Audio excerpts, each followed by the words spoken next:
ضربة موجعة جديدة، نجم الأهلي يعلن إصابته بالرباط الصليبي.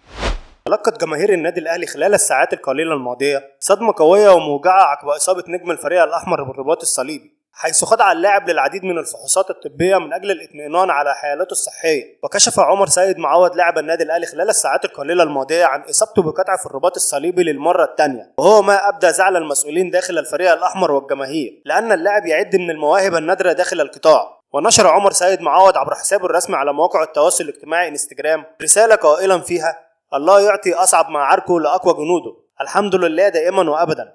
أنا مقدر لي أن أتعرض لإصابة أخرى في الرباط الصليبي للمرة الثانية في وقت قصير، وتابع: هذا المرة مختلفة، أنا راضي جدا عن قضاء الله، والحمد لله إنه اختبار سهل مررت به من قبل، لذا فأنني بإذن الله سأتعامل معه بشكل أفضل وأسرع. وأوضح عمر سيد معوض وقال: حان الوقت لإعادة البدء وإعادة الضبط وإعادة البناء وإعادة التركيز على حلمي، كل شيء يتعلق بالوقت، وسأعود إلى الميدان إن شاء الله للقتال مرة أخرى.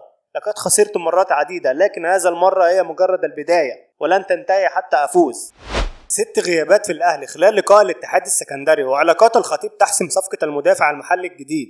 استعد الفريق الأول لكرة القدم بالنادي الأهلي في الوقت الحالي لخوض مواجهة الاتحاد السكندري في بطولة الدوري، والتي من المقرر أن تقام يوم الجمعة في تمام الساعة 8 مساء بتوقيت القاهرة، وذلك على ملعب السلام. ويغيب عن صفوف النادي الأهلي العديد من الأسماء الهامة والمؤثرة مثل وسام أبو علي بسبب الإصابة في مشط القدم، ويدخل ضمن الغيابات كل من المحترف المغربي أشرف داري وذلك بسبب الإصابة في أنكل القدم واحتياجه لبعض الوقت للمشاركة في التدريبات الجماعية مع النادي الأهلي. وثالث الغيابات تتمثل في صعوبة لحاق كريم ندفيد حيث لديه إصابة في الركبة. ورابع الغيابات في صعوبة لحاق ياسر إبراهيم بسبب الكدمة التي تعرض لها في وقت سابق.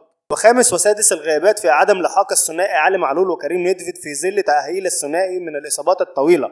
في النهاية، لو عجبك الفيديو ما تنساش تعمل لايك وكومنت وتشترك في القناة حتى يصلك كل ما هو جديد وحصري، وشكرا.